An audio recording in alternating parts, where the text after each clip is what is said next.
សេរីសួស្តី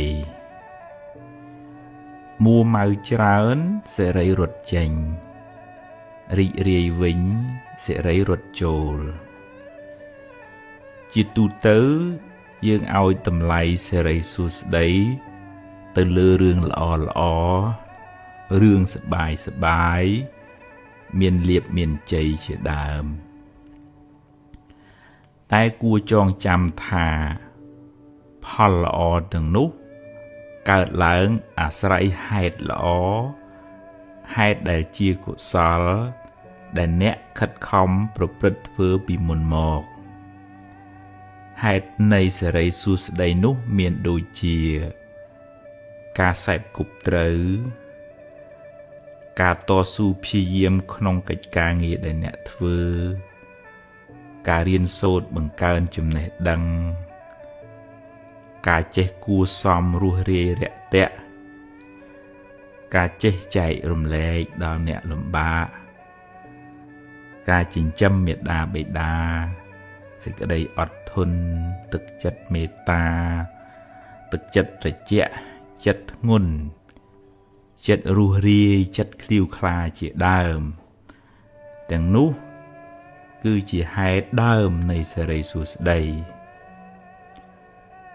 ព្រោះសេរីសួស្តីនោះជាឈ្មោះនៃចិត្តល្អចិត្តជាកុសលចិត្តរីករាយជ្រះថ្លានោះឯងអ្នកបានសាងនៅហេតុនៃសេរីសួស្តីនោះសេរីនឹងរត់មករកអ្នកវិញមិនពិបាករត់តាមវាប៉ុន្មានទេឬក៏មិនពិបាកដើរសួរគ្រូហៅពេកដែរ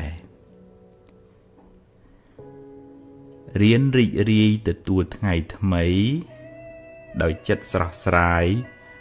ក្នុងសេចក្តីល្អបើអ្នកគ្មានអ្វីច្រើនយ៉ាងហោចណាស់អ្នកនៅមានជីវិតរស់បន្តមួយថ្ងៃទៀតអ្នកនៅមានដៃមានជើងមានសតិស្មារតីសម្រាប់បំពេញការងារបន្តរៀនរីករាយចំពោះអ្វីដែលអ្នកមានអ្វីដែលអ្នករកបានដោយសុចរិតហើយប្រឹងប្រែងបន្តទៀតតែបើដំណើរជីវិតនេះត្រូវជួបរឿងមិនល្អខ្លះរឿងអពមង្គលខ្លះក៏កុំមួម៉ៅពេកអីព្រោះបើមួម៉ៅទៅរឿងនៅតែជារឿងហើយចិត្តកាន់តែស្មុគស្មាញថែមជីវិតតែងជួបបញ្ហាខ្លះអីចឹងឯងទ្រាំទៅបើជួបហើយប្រឹងដោះទៅហើយបើដោះហើយត្រូវដើរហួសទៅមុខទៀតកុំស្ពាយរឿងសំពីងសំពងពេកសេរីសួស្តីមិននៅជាមួយយើងទេទុកពេលវេលាដែលនៅមានសេសសល់សម្រាប់គិតរឿងថ្មីធ្វើការងារថ្មីសាងបុណ្យថ្មីដើម្បីបានសេរីសួស្តីថ្មី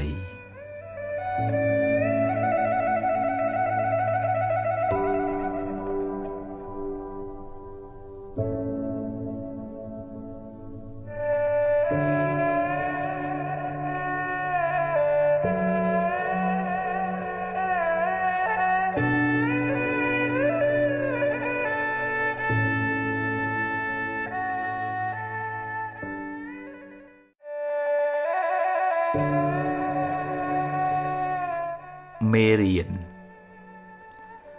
អាចថាមានពេលខ្លះអ្នកគិតមិនបានគ្រប់ជ្រុងជ្រោយ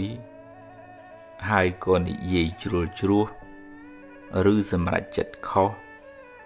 ដែលនាំឲ្យខូចខាតប្រយោជន៍ឬបាត់បង់ទ្រព្យធនជាដើម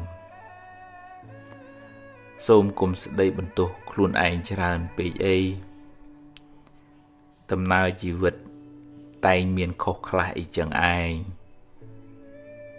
គ្មានអ្នកណាម្នាក់បានល្អ 100% ទេ អាយុនៅក្មេង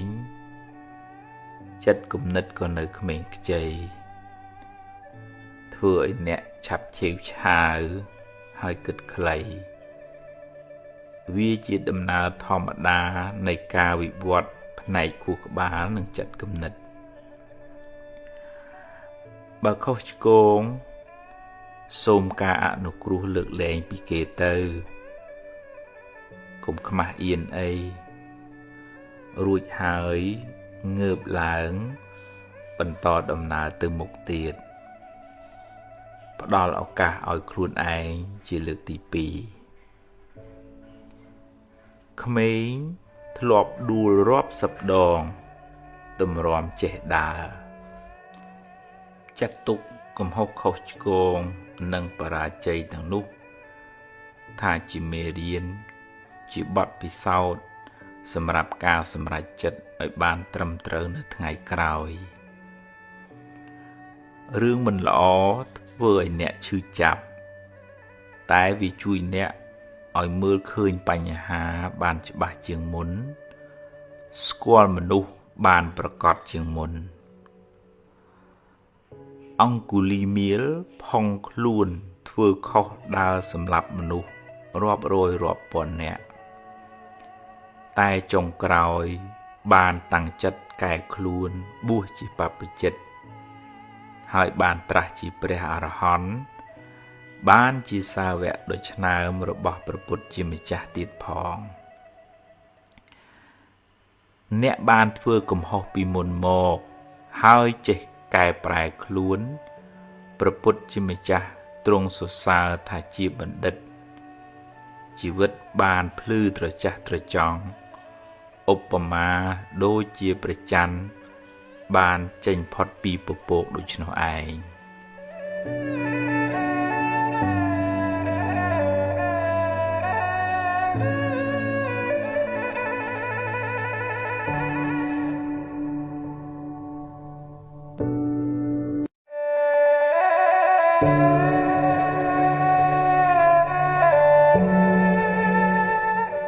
រៀនសម្រេចចិត្តមុននឹងសម្រេចចិត្តគិតឲ្យបានច្បាស់លាស់សិនសួរយោបល់គេឯងឲ្យបានគ្រប់ជ្រុងជ្រោយហើយចុងក្រោយអ្នកត្រូវសម្រេចចិត្តដោយខ្លួនឯងហើយបើសម្រេចយ៉ាងណាហើយធ្វើតាមនឹងទៅកុំសាវ៉ាដូរចុះដូរឡើងពេកអីព្រោះវាធ្វើឲ្យរំខានចិត្តខ្លាំងមិនសូវបានសុខទេហើយបើឧបមាថាការសម្រេចចិត្តនោះខុសនាំឲ្យខូចខាតបាត់បង់សូមគុំទម្លាប់បន្ទោសគេបន្ទោសឯងឬមួម៉ៅក្តៅក្រហាយស្ដីបន្ទោសខ្លួនឯងយូរពេកអីចាត់ទុកថាវាជាផលនៃបាបចាស់ទៅចុះកុំស្ដាយពេកអីព្រោះស្ដាយទៅបានត្រឹមតែខូចចិត្តយកវាជាមេរៀនគិតសារជាថ្មីឡើងវិញធ្វើឲ្យបានប្រសើរជាងមុន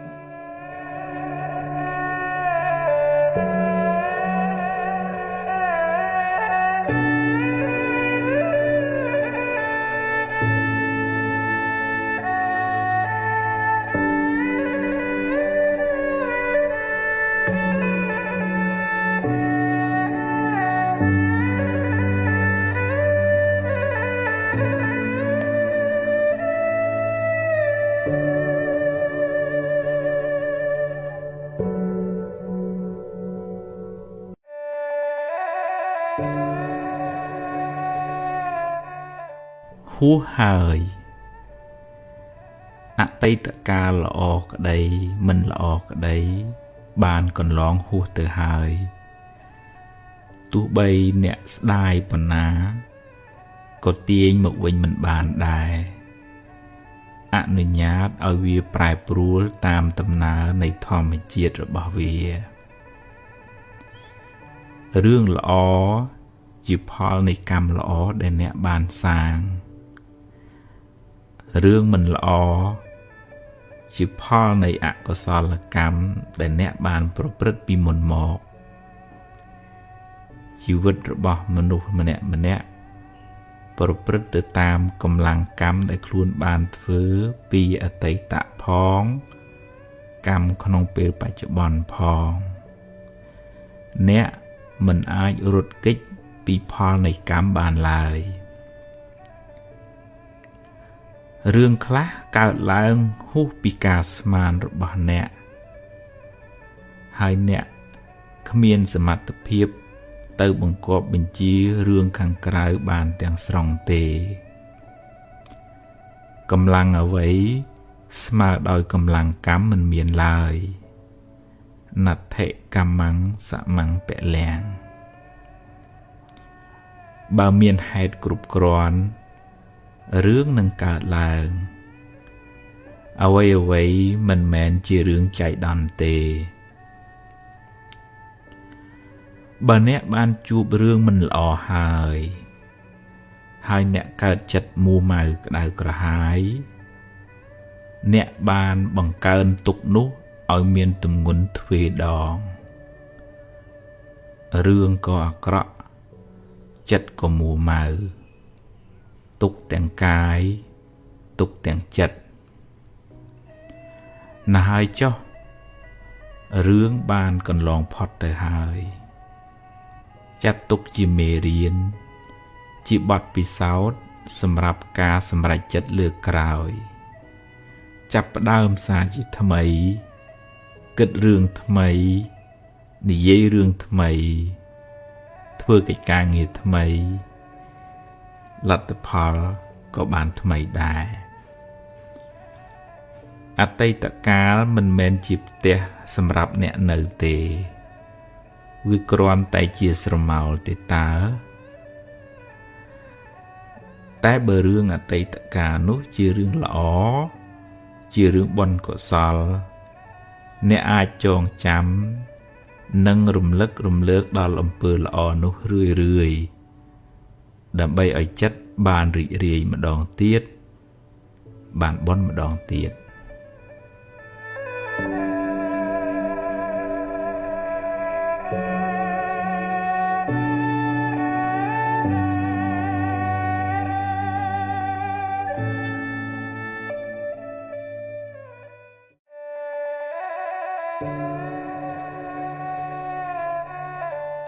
អតីតកាលពីរប្រភេទអតីតកាលខ្លះល្អអតីតកាលខ្លះមិនល្អទេជារឿងធម្មតាសម្រាប់ជីវិតមនុស្សម្នាក់ហើយអតីតកាលទាំងពីរនោះបានរលត់បាត់ទៅហើយអ្នកមិនអាចបកក្រោយទៅកែប្រែវាបានទេតែបើអ្នកគិតត្រូវអ្នកអាចកែច្នៃវាបានជាប្រយោជន៍សម្រាប់សាងអនាគតល្អទៅខាងមុខបើអតីតកាលនោះជារឿងល្អជារឿងបុណ្យកុសលអ្នកអាចរំលឹករំលើកវាឡើងវិញដើម្បីឲ្យចិត្តបានជ្រះថ្លាម្ដងទៀតបានសប្បាយចិត្តម្ដងទៀត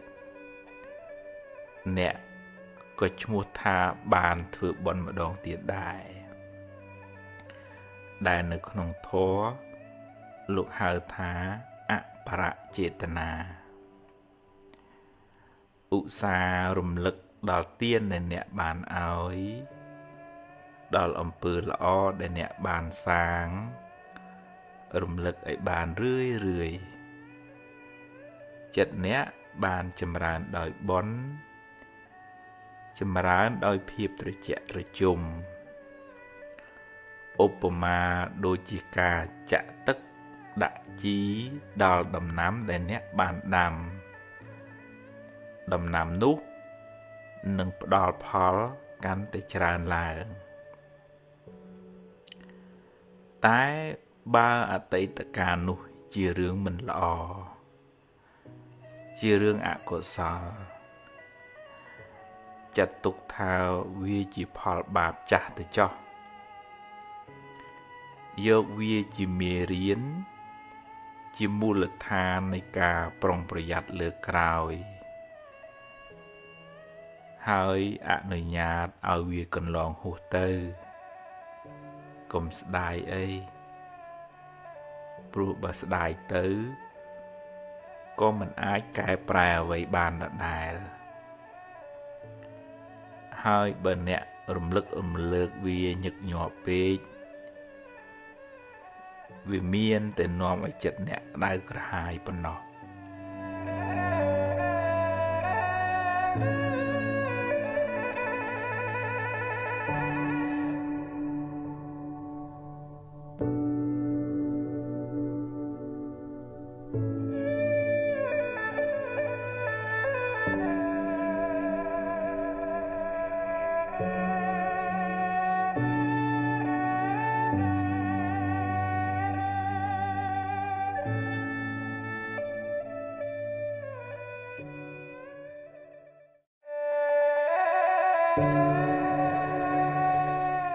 ទ្រព្យគេ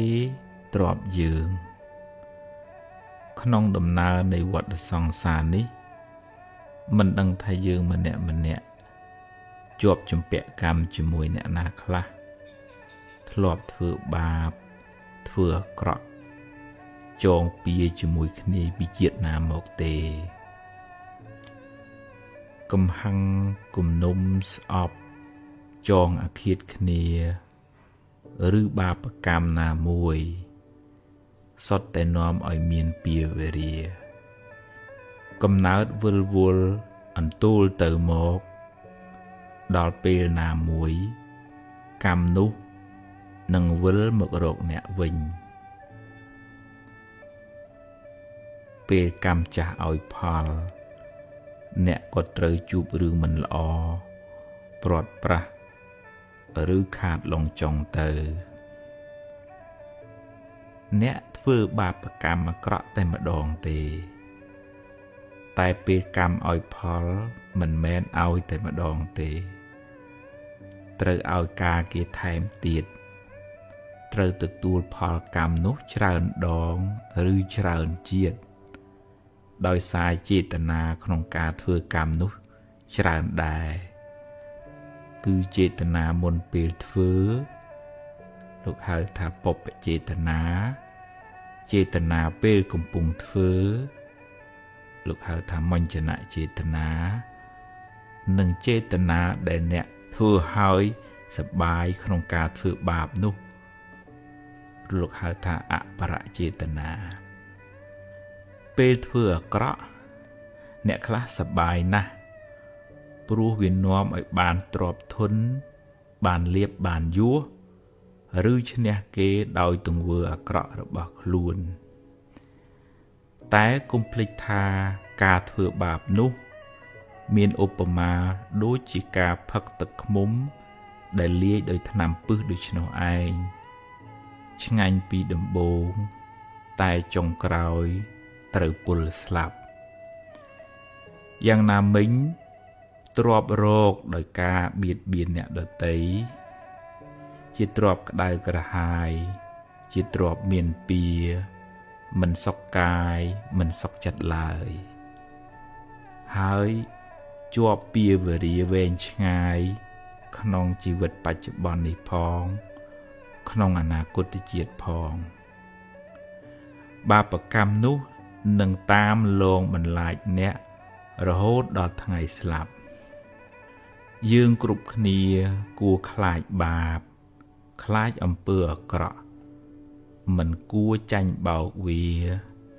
មិនគួរឲ្យវាដឹកមុខហើយទៅប្រព្រឹត្តអាក្រក់ឡើយព្រោះអំពើបាបនោះនឹងនាំទុក្ខមកខ្លួនយើងវិញបាបវានាំឲ្យយើងសប្បាយក្នុងរយៈពេលខ្លីតែត្រូវរងទុក្ខក្នុងរយៈពេលវែងគួរមានស្មារតីប្រឹងរកទ្រព្យដោយសុចរិតមិនបៀតបៀន មិនប៉ះពាល់ទ្រព្យអ្នកណាឡើយ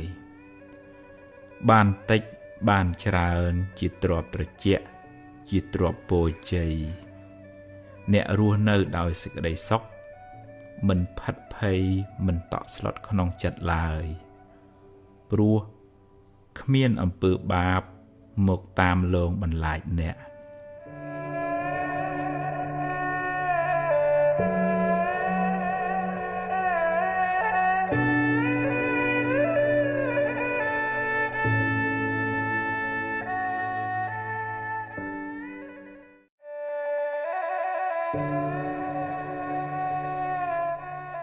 នៅសល់បើអ្នកបាត់បង់អ្វីគ្រប់យ៉ាងហោចណាស់អ្នកនៅសល់ជីវិតនៅមានថ្ងៃនេះនិងថ្ងៃស្អែកសម្រាប់រស់បន្តថ្ងៃបានលិចបាត់ទៅហើយអតីតកាលបានកន្លងហួសទៅហើយអនុញ្ញាតឲ្យវាទៅចុះព្រោះបើអ្នកមិនព្រមក៏វាបានរលត់បាត់ទៅហើយរៀនទទួលស្គាល់ការពិតកំណត់ដឹងថាសង្ខារទាំងឡាយតែងប្រែប្រួលមិនទៀងទាត់ទេអារម្មណ៍ជាអតីតគ្រាន់តែជាស្រមោលវាបានរលត់បាត់ទៅហើយអ្វីដែលអ្នកមានក្នុងដៃគឺពេលវេលានៅបច្ចុប្បន្ននេះការសម្រេចចិត្តពេលនេះអាចជួយកំណត់ជោគវាសនាអ្នកនៅថ្ងៃបន្ទាប់បានយកអ្វីដែលអ្នកមានសេសសល់ធ្វើជាមូលដ្ឋានសម្រាប់ដំណើរទៅមុខនាងបដាចាជួបទុក្ខច្រើនឥតគណនា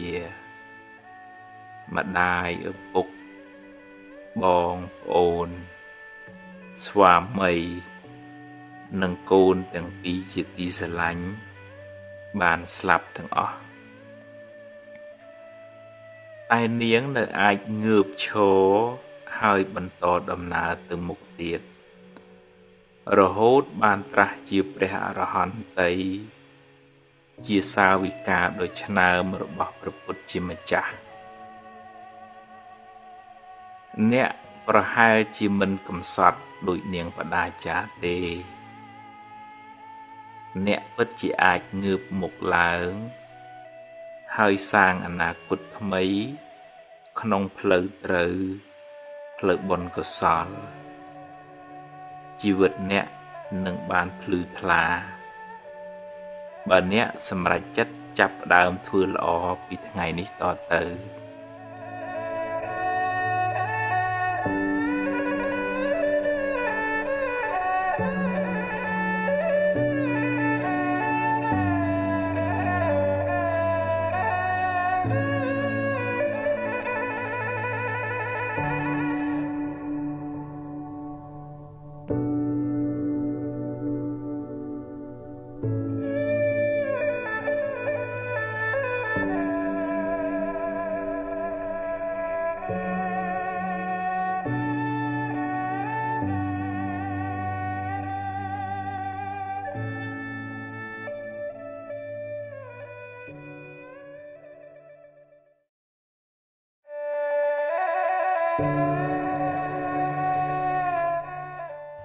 បាបចាស់បុណ្យថ្មីតាមច្បាប់កម្មផលយើងម្នាក់សុទ្ធតែធ្លាប់បានសាងបាបកម្មខ្លះពីអតីតជាតិមកកាលណាដល់ពេលដែលសមគួរបាបចាស់នឹងឲ្យផលអ្នកក៏ជួបរឿងមិនល្អ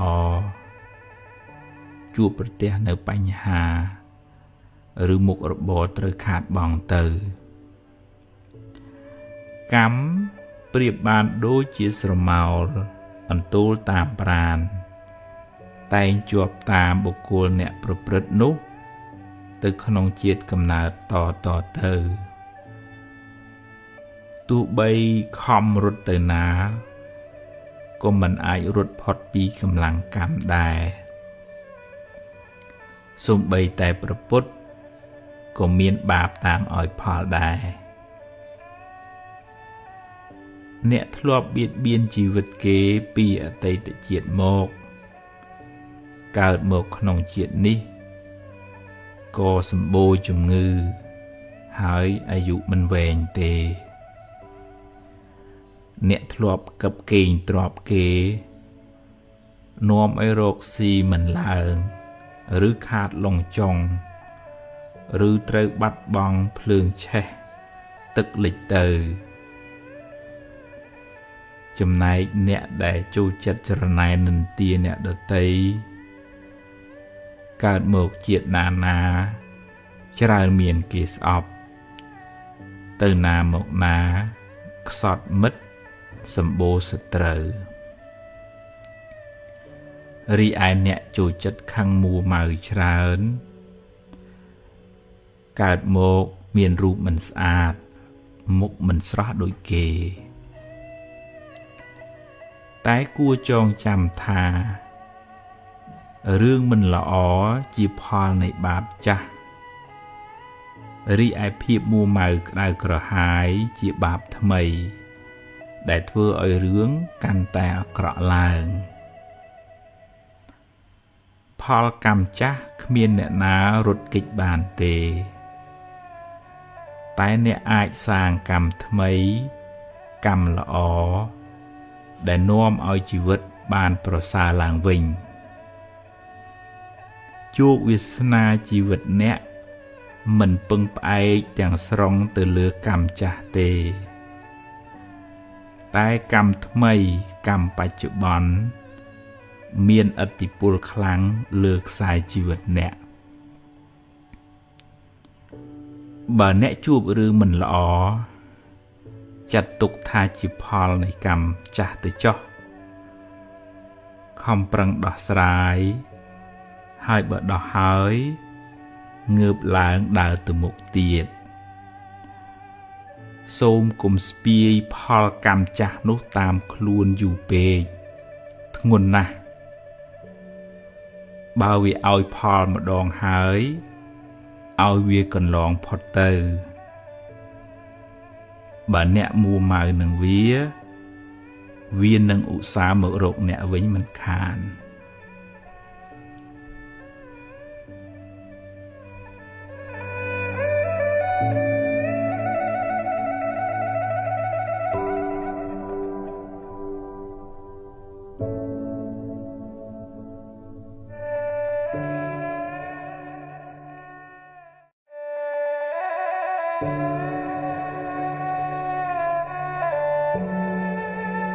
បើឃើញគេធ្វើបានល្អកុំកំណាញ់ពាក្យលើកទឹកចិត្តកុំភ័យពេកអីភ័យពេកទៅបានតែកើតទុក្ខគ្មានដោះអីចេញផងចង់ឲ្យគេគោរពត្រូវចេះគោរពគេមុន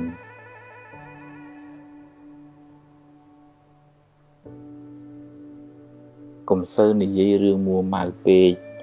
ខាតពេលផងខូចចិត្តផងហើយបាបទៀតកុំយកកំហឹងជាម្ចាស់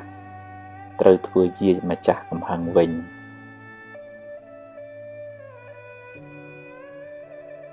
កុំហូបច្រើនពេកនាំឲ្យឈឺច្រើនខ្ជិលដូចជ្រូកអាយុខ្លីឆាប់ស្លាប់បើមានរឿង100ឲ្យអ្នកយំអ្នកមានហេតុផល1000សម្រាប់ញញឹមរួចបន្តដំណើរទៅមុខទៀតមានជួបមានព្រាត់ជារឿងធម្មតាកុំកើតទុក្ខពេកកុំរវើរវាយច្រើនពេកគិតមួយណាឲ្យប្រកបជាមួយនឹងទើបមិនសូវស្មុគស្មាញពេលម៉ែឪស្លាប់មិនមែនទាល់តែយំទើបឈ្មោះថាស្រឡាញ់ម៉ែឪទេ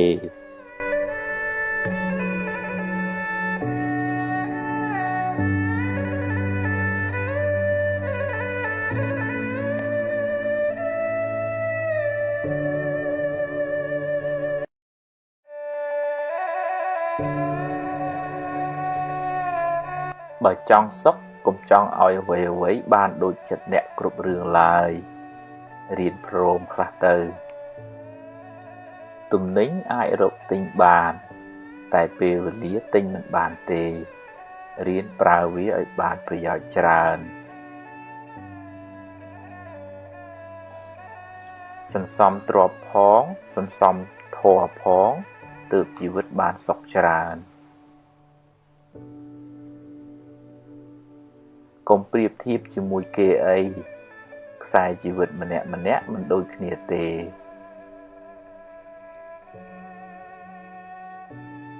កុំចង់តែបានពីគេពេករៀនឲ្យខ្លះផងគេមិនចូលចិត្តមនុស្សកំណាញ់ទេអ្នកមិនអាចធ្វើផែនដីឲ្យរាបស្មើដូចកន្ទេលទេអ្នកមិនអាចឲ្យគេគិតដូចអ្នកគ្រប់រឿងទេកុំត្រចៀកសកុំលួចតាមគេចាក់ចាំច្បាស់សិនសឹមស្ដីថាទើបមិនសូវមានកំហុសសង្ឃឹមខ្លាំងខកចិត្តក៏ខ្លាំងដែររៀនព្រមទើបមិនសូវកើតទុក្ខអ្វីមិនទៀងទេកុំប្រកាន់មាំពេកប្រយ័ត្នមានទុក្ខខ្លាំងឡានថ្លៃតែចរិតមិនថ្លៃនៅមិនទាន់ជាមនុស្សថ្លៃថ្នូរទេ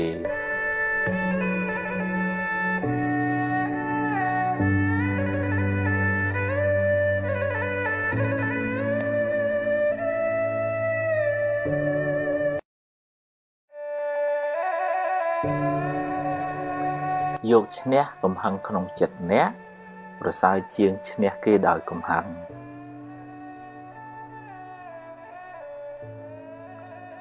រៀនសប្បាយចិត្តនឹងអ្វីដែលអ្នកមាន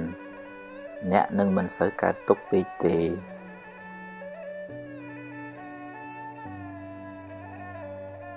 ជីវិតតែមានបញ្ហាគ្មានអ្នកណាជៀសផុតទេ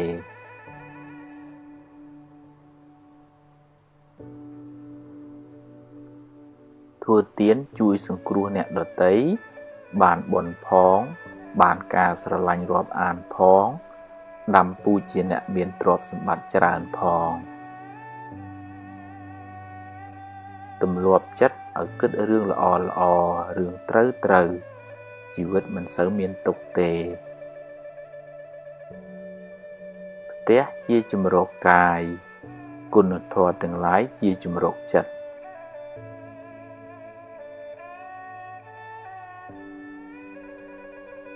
គ្មានអ្នកណាជៀសផុតពីការនិន្ទាទេ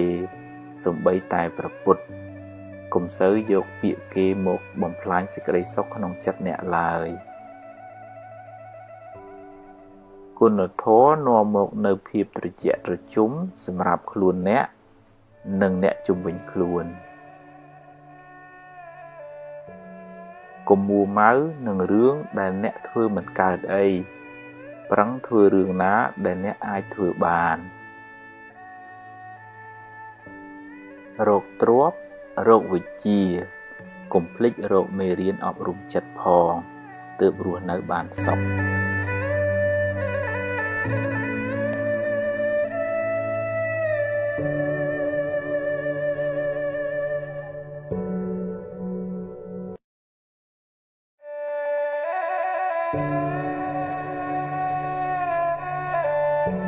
កុំយកមុខយកមាត់តែម្នាក់ឯងចែកគេខ្លះទៅទើបធ្វើការជាមួយគ្នាបានយូរកុំទម្លាប់បន្ទោសបង្អាប់គេហើយលើកសរសើរខ្លួនឯងគេមិនចូលចិត្តទេរាប់អានមិត្តភក្តិត្រូវតែហ៊ានលះបង់ខ្លះទើបរាប់អានបានយូរ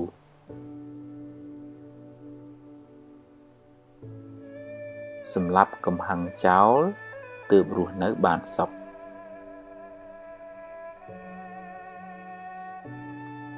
បើខ្ចីហើយសងសឹមឲ្យខ្ចីបើខ្ចីមិនសងទេកុំឲ្យខ្ចីអីមានសទ្ធាប៉ុន្មានឲ្យប៉ុណ្ណឹងទៅ ពេលគេធ្វើត្រូវចេះសរសើរខ្លះផងកុំប៉ិនតែខាងបន្ទោសពេក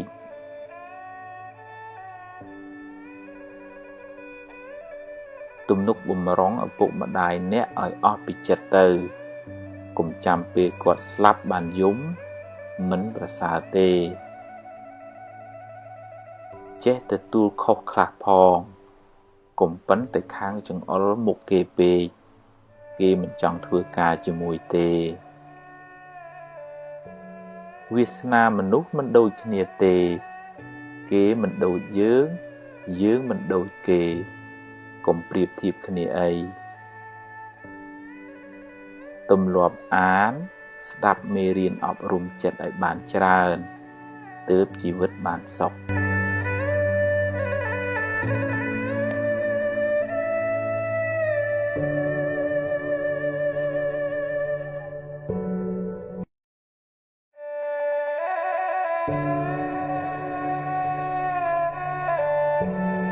ភ្លាត់ជើងគ្រាន់ជាងភ្លាត់មាត់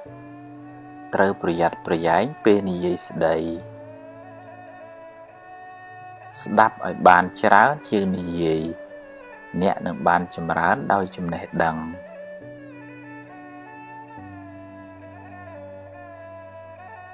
បើអ្នកអាចគ្រប់គ្រងខ្លួនឯងបាន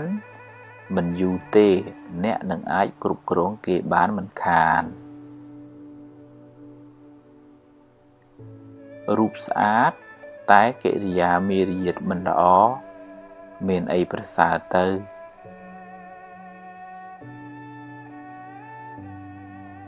សន្សំភ្លើងបានក្តៅ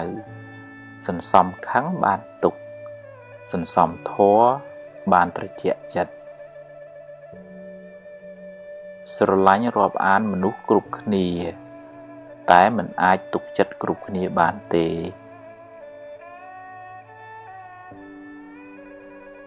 អ្វីសុទ្ធតែមានការចាប់ផ្ដើមត្រូវតែហ៊ានសាកបើខុសចាំគិតទៀតបើមិនចង់ឲ្យគេនិយាយដើមអ្នកទេអ្នកកុំចូលចិត្តនិយាយដើមគេពេកនិយាយរឿងអាក្រក់ច្រើនមានន័យថាចិត្តអ្នកសម្បូរធាតុអាក្រក់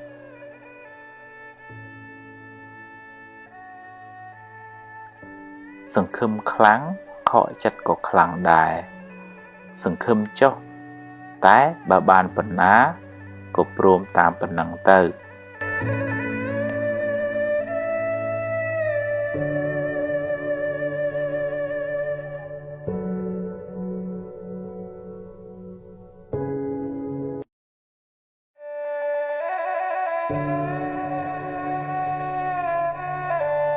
បើខុសកុំពេបជ្រាយដាក់គេអីតែត្រូវយកជាមេរៀនសម្រាប់ខ្លួនអ្នកបើអ្នកចង់ចាប់កំហុសគេ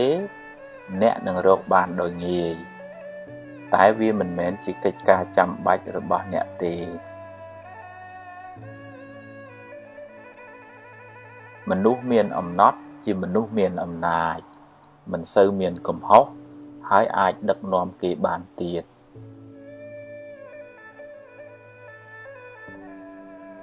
ប្រាជ្ញាជាភ្នែកការតស៊ូជាជើងដើរមានទាំងពីរទើបបានសម្រេចឋានៈតូចតាចគ្មានអីគួរឲ្យខ្មាស់ទេអ្វីដែលគួរឲ្យខ្មាស់អៀនគឺមានឋានៈតែខ្វះសមត្ថភាពធ្វើជាគំរូល្អប្រសើរជាងនិយាយប្រដៅទៅទៀត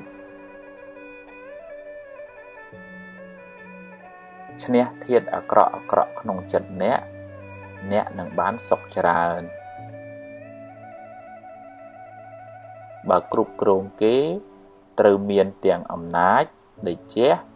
មានទាំងគុណធម៌បើខឹងរឿងតូចទៅជារឿងធំ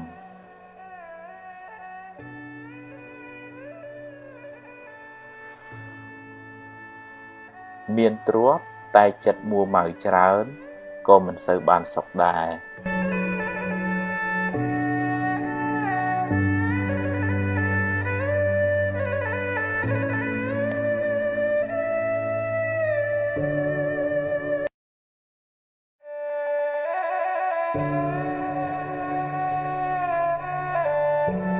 ខឹងគេធ្វើបាបខ្លួនឯងកំហឹងដុតខ្លួនអ្នកឲ្យក្តៅក្រហាយ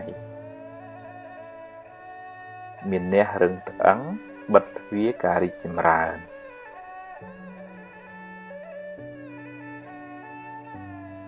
កុំបណ្ដោយឲ្យអកុសលដឹកនាំជីវិតអ្នកឡើយ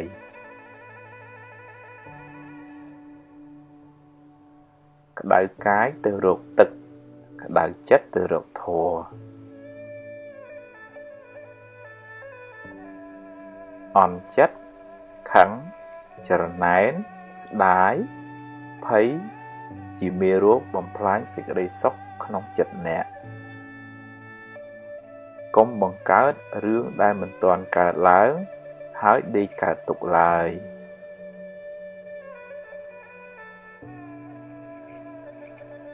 បើចេះព្រមតាមសមត្ថភាពដែលអ្នករកបានជីវិតមិនសូវលំបាកទេ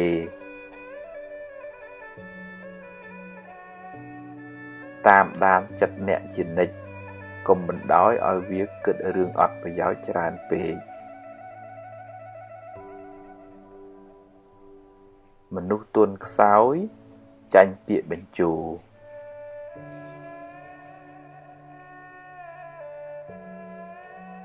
គ្រប់គ្នាសុទ្ធតែចង់បានសុខកុំធ្វើអាក្រក់ដាក់គ្នាអី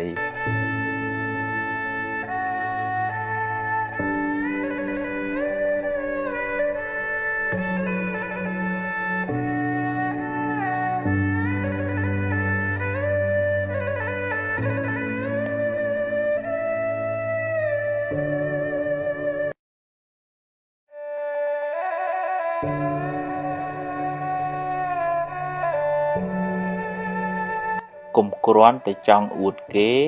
ហើយនិយាយកុហកគេឡើយកុំទម្លាប់រាប់អានមនុស្សដោយសម្លឹងមើលបុណ្យស័ក្តិមុខមាត់ឡើយ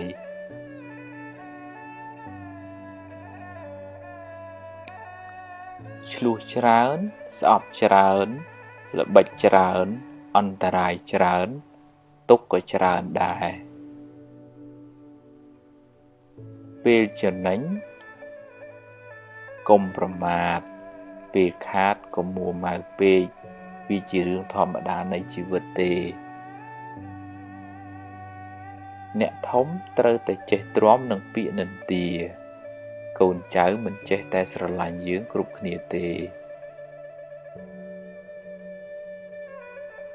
ធ្វើការងារកុំយកតែមតិខ្លួនឯងអីចេះស្ដាប់គេផងទើបរីកចម្រើននិងធ្វើការជាមួយគ្នាបានយូរធ្វើការងារធំត្រូវចេះគ្រប់គ្រងកំហឹងសម្រេចចិត្តពេលខឹងច្រើនតែខុសកុំនិយាយច្រើនពេកកុំខ្លាចថាគេមិនដឹងមើលកលៈទេសៈសិនសំនិយាយហូបអាហារគីមីច្រើនអ្នកនឹងមានរោគច្រើនគិតរឿងស្មុគស្មាញច្រើនអ្នកនឹងកើតទុក្ខច្រើនបើយើងជួយគេអស់លទ្ធភាពហើយតែនៅតែជួយមិនបានអ្នកត្រូវចេះព្រមមិនដូច្នោះទេអ្នកនឹងមានទុក្ខមិនខាន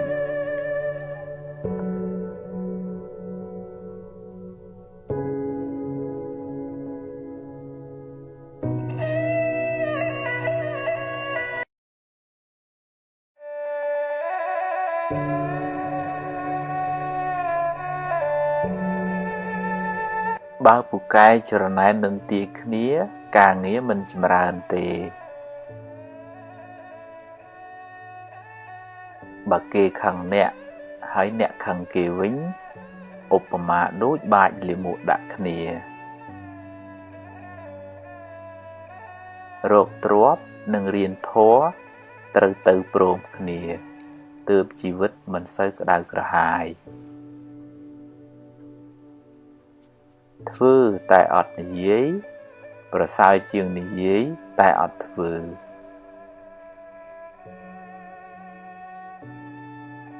នឹកដល់សេចក្តីស្លាប់ mình men chỉ riêng áp vào mèn cùl tê tại cứ chỉ cả đặt tươn khuôn ái có mỗi miền sẽ đấyประมาท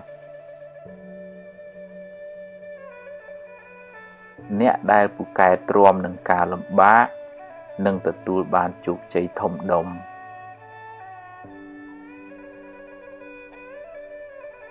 ខ្សឹបពីអន់ប្រាប់ខ្លួនឯងអ្នកនឹងក្លាយជាមនុស្សអន់មិនខានរាប់អានមនុស្សឲ្យបានច្រើនតែកុំទុកចិត្តមនុស្សទាំងអស់អី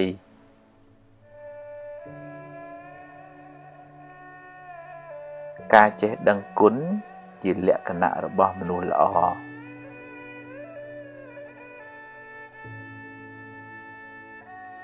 សេចក្តីសង្ឃឹមជាបាតគ្រឹះនៃភាពជោគជ័យ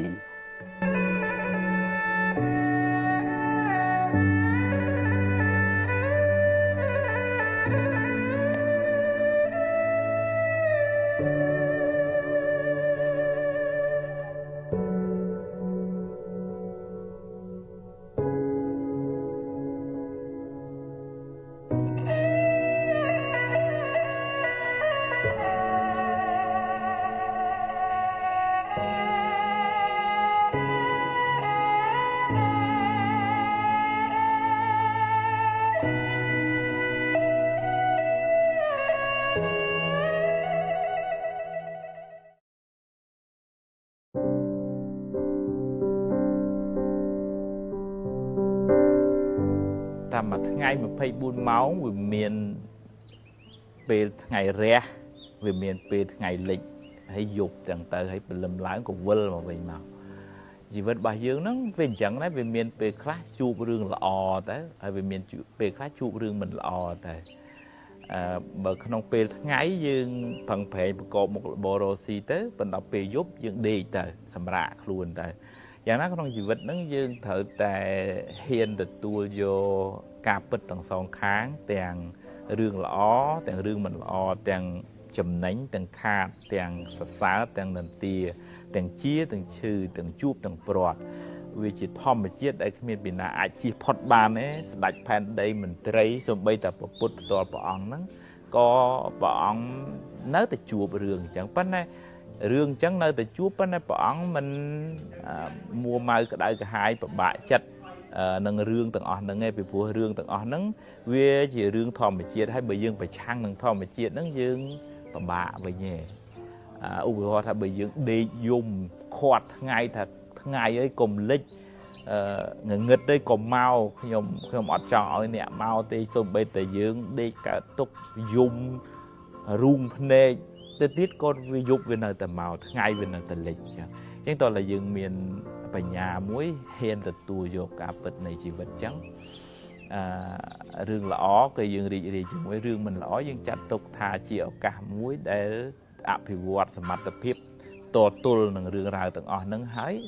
បន្តដំណើរទៅមុខទៀតអញ្ចឹងកុំកើតទុកពេលថ្ងៃលិចញញឹមនឹងថ្ងៃរះញញឹមនឹងថ្ងៃលិចអនុមោទនា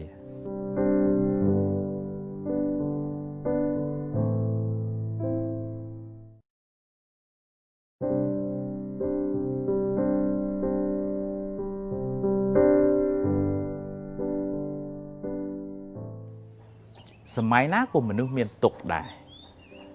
ទុកផ្លូវកាយទាំងទុកផ្លូវចិត្តហើយថ្នាំសម្រាប់ព្យាបាលទុកផ្លូវកាយយើងទៅជួបពេទ្យទៅបើយើងឈឺ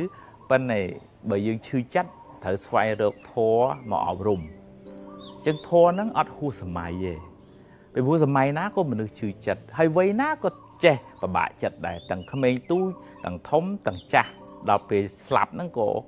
ភ័យព្រួយបារម្ភអញ្ចឹងជំងឺរបស់ចិត្តហ្នឹងវាមានដូចជាខឹងចំណែនស្អប់គុំគួនរវើរវាយស្មុគស្មាញពិបាកចិត្តទាំងអស់ហ្នឹងវាសិតតែជាជំងឺផ្លូវចិត្តហើយអ្នកណាខ្លះកើតជំងឺផ្លូវចិត្តគ្រប់តែគ្នាហ្នឹងមិនថាលោកមិនថាបាសកបាសិកាទេគ្រាន់តែវាតិចច្រើនតាមរយៈការអប់រំចិត្តរបស់ខ្លួនឯងប៉ុណ្ណឹងអញ្ចឹងក្មេងបើតាមប្រជាសាររងថ្ងៃហ្នឹងគេរកឃើញថាក្មេងហ្នឹងមានវិបត្តិផ្លូវចិត្តច្រើនជាងមនុស្សចាស់ទៅទៀតដោយសារក្មេងហ្នឹងវាអត់ទាន់មានបទពិសោធន៍ជីវិត dương mưa là còn là đây ao tích ngọ ngô tóc xịt mình xí bài sọc chặt chặt sau cái tụp non cái tụp mình để anh chân tới anh nó hướng ấy thà hướng vì bắt thời chặt đấy nâng trừ chặt đấy nâng vì mẹ bị bắt thời chân to là chuột đấy mẹ này chứ mà phép còn trong tiền ròm phụt bò sắt ở vua thà mình nuôi quay nà có đói sờ mày nà có đói mình nuôi sao tại miền tục đôi khi hai trời cả thò nắng sầm hẹp ọp rùm chia ba ai chụp ngư play chặt đang ôn thọ thà khăn tức có đồ pì khăn màu che ắt thôn che mê ta che ri che dục vua rồi chân tay chân này nó tham chia ba chân này nó cứ thế riêng trai o nâng ngầm pơ o rồi có phim chụp chạy bao nhiêu được tây chẳng cái hàng mũ thì ta cùng cuốn của lược lên tổ từ rồi vừa rồi ấy có phẳng đau chất nòng rõm thứ cả ấy bọc cọt mùi ná mùi nâng chân từ hơi đài khối cô lẹ bằng ta kích thà là bỏ để phật hai nó vô việc từ cọp chào không phải đó cũng qua việc mà hắt về hai rương nam toàn mọi đó nó cũng smoke smile cũng pay cũng pruy bà rõm ấy pí đấy phải chụp rương ná đó sẽ rương nâng ta đó bàn bẩm mán vô bên nắng tới tam lập tập hiệp sầm mặt tập hiệp tới miền sực ở đây sẵn đó rô xí phẳng rô xí hay bàn bẩm mán vô bãi chặt nâng bên nắng hay phẳng to tới tiết á mền họ bàn mà pon nó đi cả tục mấy của anh mình bàn mà mơn mà pon của bàn sọc cho muối hay vừa cả tục cho muối mà mơn để ọt miền nó chứ tôi lại miền Nam chỉ bá ọp rùm chặt khuôn ai nâng từ dương với mình xây cả tục hay chứ từ lọp mà vinh tha thò nâng với ọt hu sầm mai ấy vì phụ thò nâng chỉ Nam chỉ bá play chặt bà giờ hay mình rửa vầy tiệt vầy nát có thời ca thò nâng sầm hẹp mà ọp rùm chỉ chùm rột rưỡi coi tha chỉ mình lúc đó từ chẹt bà chặt bà dương đây ở cồn tràn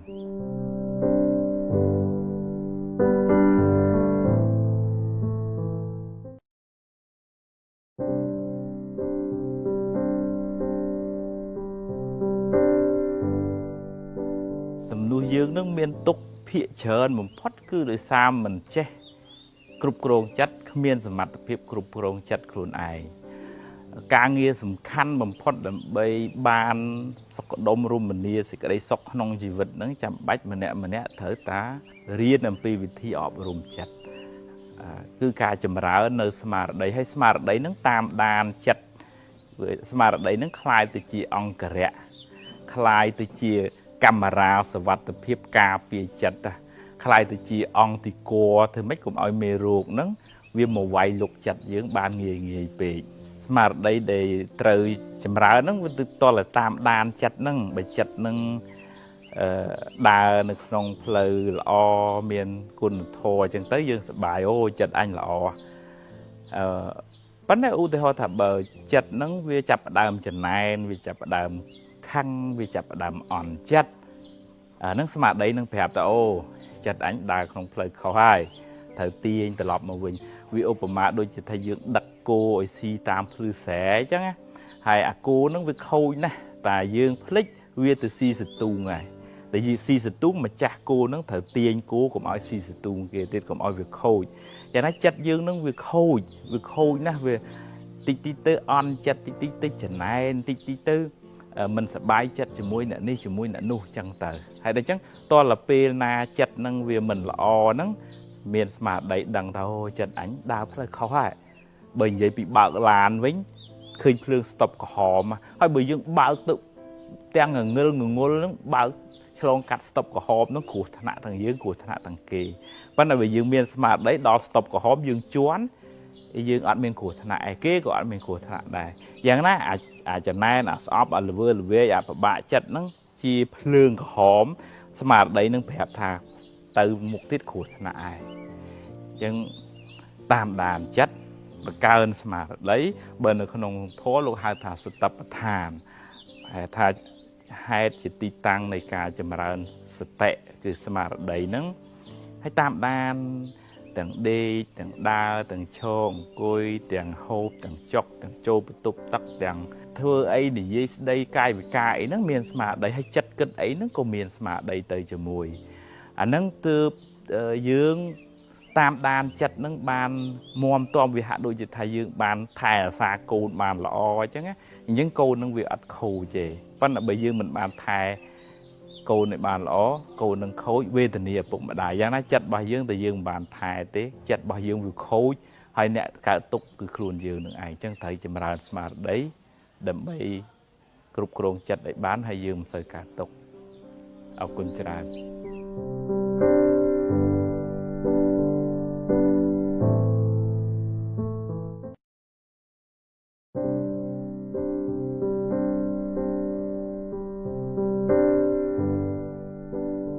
សប្តាហ៍ថ្ងៃហ្នឹងគេចូលចិត្តធ្វើពិធីបុណ្យខួបកំណើតជាពិសេស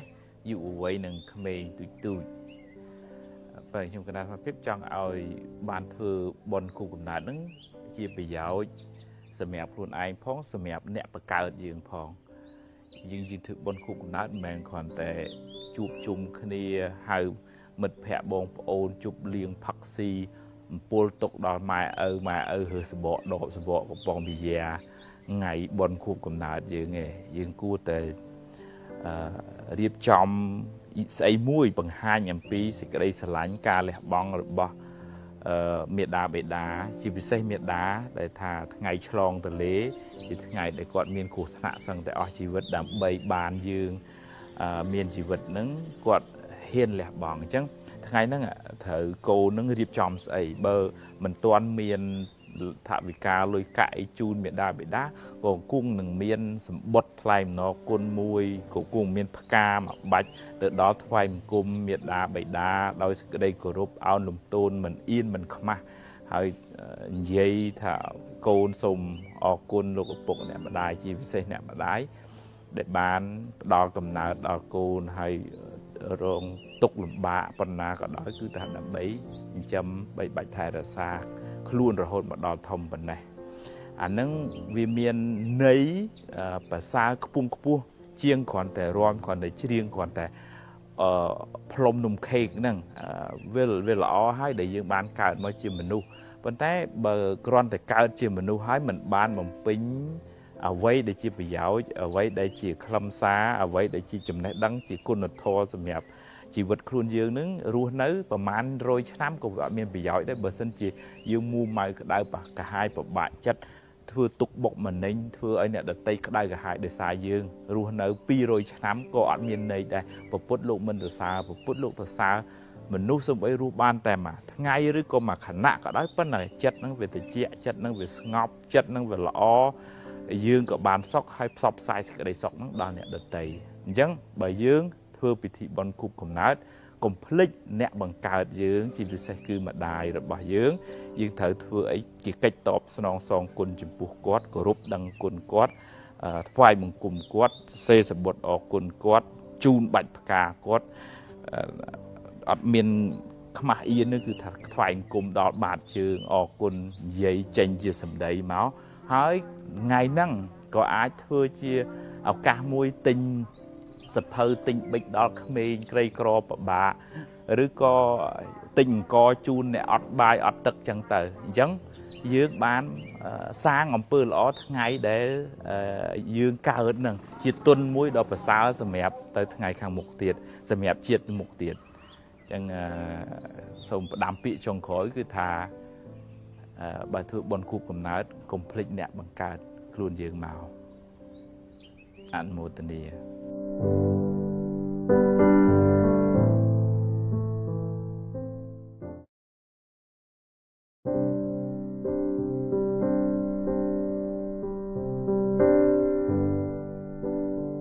ភាពនឹងលើកយកប្រធានបទមួយពីរឿងបុណ្យធំតើស្អីគេចាត់ទុកថាជាបុណ្យធំហ្នឹងនៅលើរោងធំ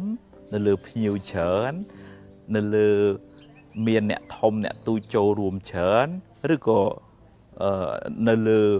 ចាក់ផ្សាយតាមទូរទស្សន៍បង្ហោះក្នុង Facebook ឬក៏នៅលើ